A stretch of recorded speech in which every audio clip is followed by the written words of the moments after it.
last night. If you was a Buff fan or a bandwagon Buff fan like me, it got ugly. UGLY and Colorado didn't have no alibi. It got ugly. If you know which 90 TGIF show I just referenced, please drop a comment below. But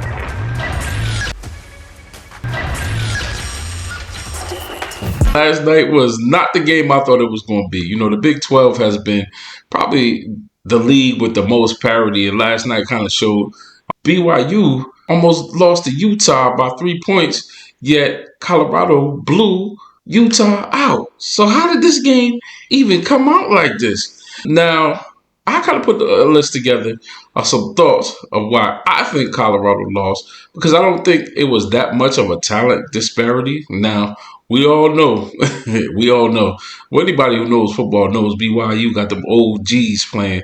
You know, they all them jokers are like what the epitome of what college football is, because all of them jokers is like 24, 25. They got some grown men over there, you know what I mean? I call them the Mormon bullies, because they went on their mission, came back their freshman year. They 21. They done already matured, got all the milk they needed, and now they ready to play football. So, you know, Colorado, I don't think they realized that they was playing with some real bullies up front. But that being said, man, let's talk about it. You know, we're gonna go from 5 to 1 or 1 to 5. It don't matter, you know what I mean? But the first thing that came to mind, or number one, BYU preparedness. You know, BYU wasn't all in the videos this off season, this award season. They wasn't doing. They were just sitting back at home getting ready for this game. Once they figured out who they was playing, they were just sitting in the cut. I know this was probably glossed over, but Kalani Sitake, the BYU head coach, said that they had kind of been preparing for Colorado all year because they knew that they played a lot of similar opponents. So they had been watching film on Colorado pretty much the whole year. And I think towards the end of the Big 12 season, Colorado, and when it was looking like that was going to be their matchup, I think BYU had already started putting game plans and preparing for them, thinking that was the team they was going to play. Not to say that Coach Prime and them wasn't doing that, but I think that on the Colorado side, it was so up in the air where BYU, up until they lost, I forget what game they lost, where they were pretty much in the driver's seat most of the season. So I think that they looked at Colorado as a team that they possibly could have played from about week 7, 8, whereas Colorado was kind of like on a roller coaster. We didn't know what was happening. Then they got hot, and they just went on a hot streak, you know, and was just winning games, and then they dropped one against Kansas that nobody really saw coming, but Kansas was the spoiler of the year. And so that kind of, I think, really changed things around. But BYU had been prepared. They was ready. They was ready, bro. They was ready.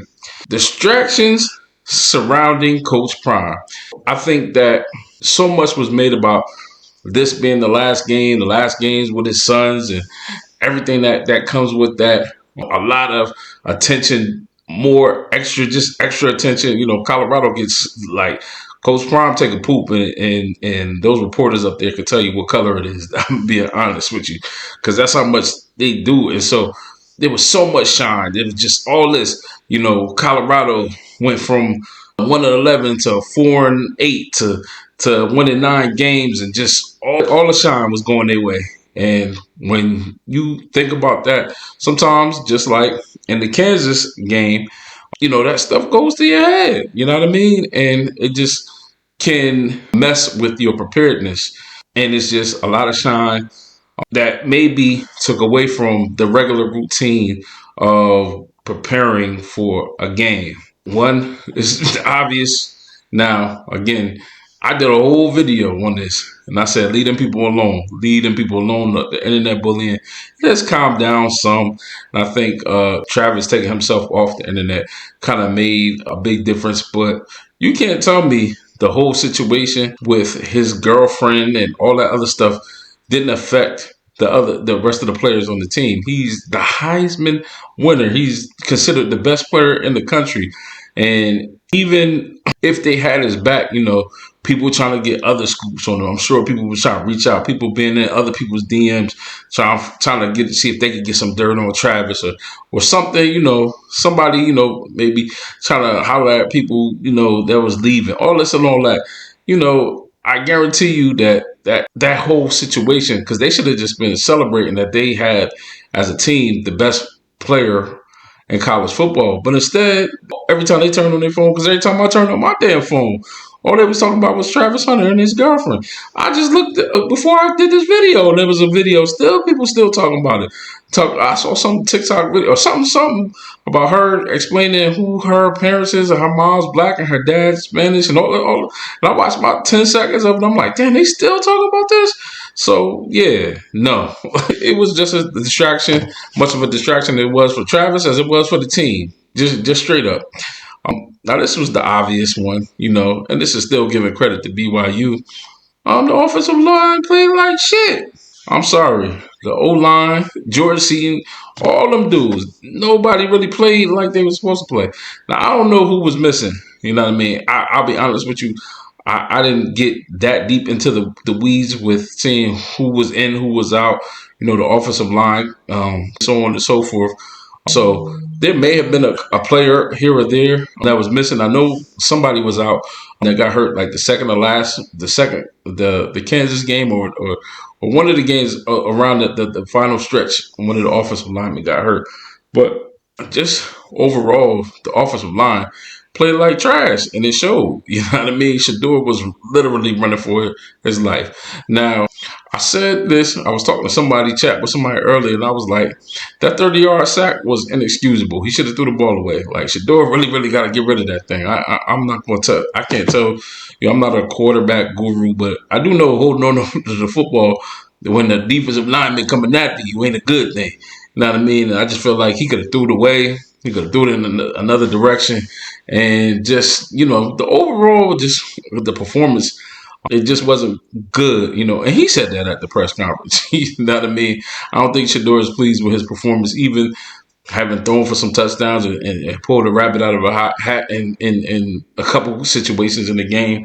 But, it is what it is. Now, this is another obvious one. Colorado ain't run the ball.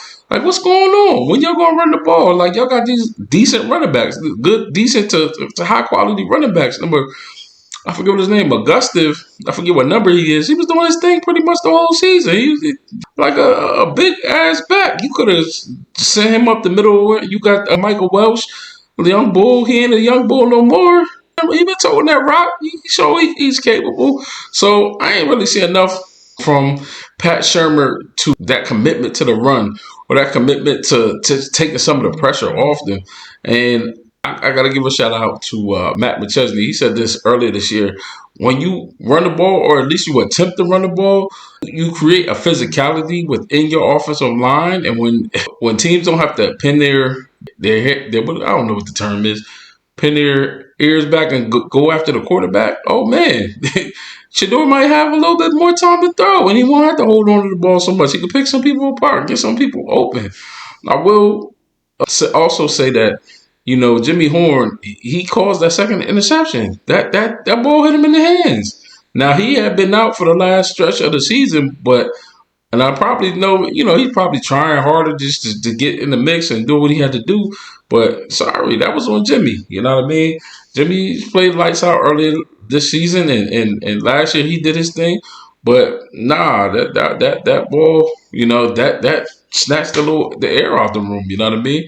So Shedeur put the ball where it was supposed to be, and it is what it is. I will say that award season. I think that, again, this is kind of like earlier, all the accolades and all this, and Coach Prime working overtime to make sure that Shedeur get this quarterback award, and Travis is in this, and then making sure all these people, and he doing his due diligence. He's using his media prowess to do what he needs to do to make sure that his players, because on the front end, yes, he wants to see Shedeur and win. He wants to see Travis win. On the back end, it's straight up him recruiting. The reason Prime don't have to get out and recruit like everybody else was because he's always recruiting. You know what I mean? Every time you see an Aflac commercial, that's prime recruiting. He's already in your living room. Anytime you see him doing anything else except being out on the trail, he is recruiting. When he's selling them sunglasses, he's recruiting. When anything he does that's commercial is him recruiting, which a lot of other coaches don't have that advantage.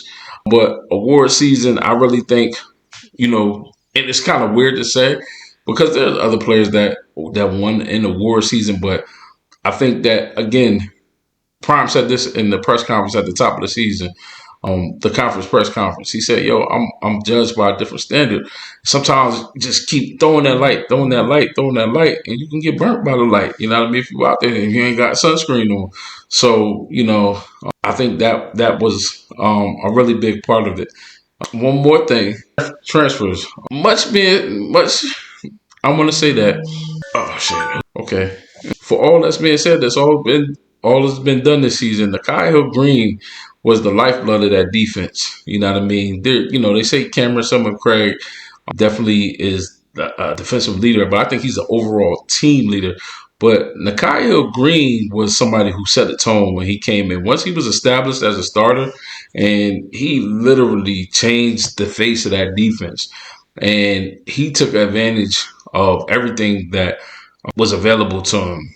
I would say that with the coupled with some other defensive linemen who I know transferred out, I think that just made all the difference in the world on defense. Because I don't believe that it doesn't seem as if BYU wouldn't have been able to get that damn busy had they had those few defensive starters in. And you got to remember, him and Bentley fed off each other. And when you don't have that stabilizing force in the middle, to take care of the front end, you get stuff like Shiloh having to come up and make tackles. And Shiloh ain't been I'm still all season I was waiting for UCLA Shiloh to come out. You know what I mean? Because I remember he got ejected from that game, but I mean, that was the one time I remember Shiloh Sanders being an enforcer. Like, he showed up and showed out. He was taking everybody out. He was playing with a level of physicality. And I don't think I've seen that Shiloh that this year. It's almost like maybe, in a sense, it's in his head and he was just playing, what's the word? Like, a little bit careless this year because he knew it was his last year.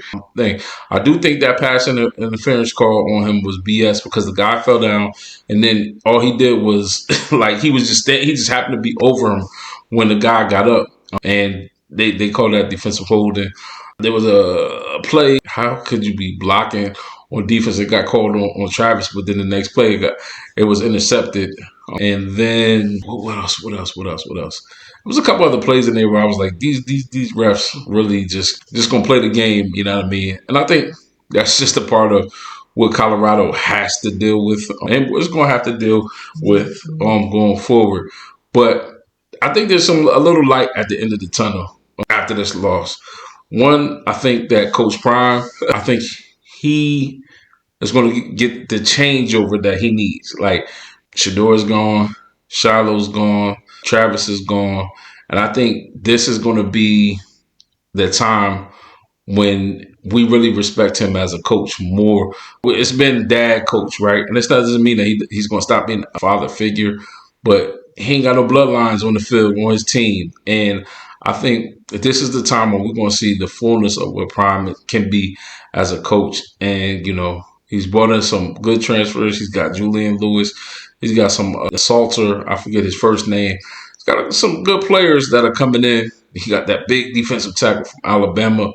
He's got some players coming back. And with that being said, this is Coach Prime's chance to really put his fingerprints on the program. I think that it's been a lot about Shador. It's been a lot about Shiloh. It's been a lot about Travis. It's been about that balance and that where he doesn't have to take that balance and act out. And he can just fully be the fullness of Coach Prime. It's going to be something to look forward to next year. I think it'll be more must-see TV, especially if they start to win and they start to win early. I think that he's going to have a lot of time in this offseason after the draft. So really hone in and focus in and really go to work. And, you know what I mean? I think that not having them there. He's going to want to fill that void, and how he's going to fill that void is by really like probably dedicating himself in a way that he probably, I don't want to say he hasn't dedicated himself, because you can see the changeover from year one to year two, but year two to year three, I think he's really, because even when you thought about it at his time at Jackson State, year one to year two, big difference. Year two to year three, they dominated all the way through. It wasn't even a question. Again, he had Shador, so he knew he didn't have to worry as much about the quarterback position. But year two to year three, I think I was watching some film on Salter. I think that he makes quicker decisions than Shador. Shador is going to try to pick you apart with his brain. Caden Salter is just going to run the offense. And then the other thing is Caden Salter is faster. He's more mobile and just moves different. And then obviously with Julian Lewis coming in with all the accolades, I think that quarterback position is going to look a lot different next year. And I think running the ball, toting the rock is going to be a lot different than most people expect. And I think that's going to be a bigger focus. And I think it's going to do a lot more for the offense. This year was Shador focus. Next year, it's going to be a team focus, so on and so forth. So it's my thoughts on last night's bowl game. No, it's been a wonderful season for Colorado. I'm a bandwagon buff. I'm not getting off the track. You know what I mean? I still keep the home team Rutgers, but what I look forward to on Saturday is for both of them to win, or and I always enjoy seeing Colorado compete. And it's just like, I think what it is with Coach Prime, it's like when you playing Dynasty mode on NCAA, like the old one, not this new one that just came back. And it's almost like he gives us that live look into what it's like to see his team in Dynasty mode and how he's building it. And it's the ultimate reality TV for those video game junkies and us football heads and so on and so forth. And we see the process week in and week out. And so this is probably going to be the best season of well-off media that we've seen yet. I look forward to more. And that's all I got. That's all I got, because I've been talking for 19 minutes and 26 seconds. So it is what it is. You know what I mean? It's an ugly loss. You know what I mean? But they'll get back to it. Shout out to the Buffs, Coach Prime. Don't forget to like, share, and subscribe, and comment below and let me know what you guys think about what I talked about. That being said, this is Boom on Sports. I'm out.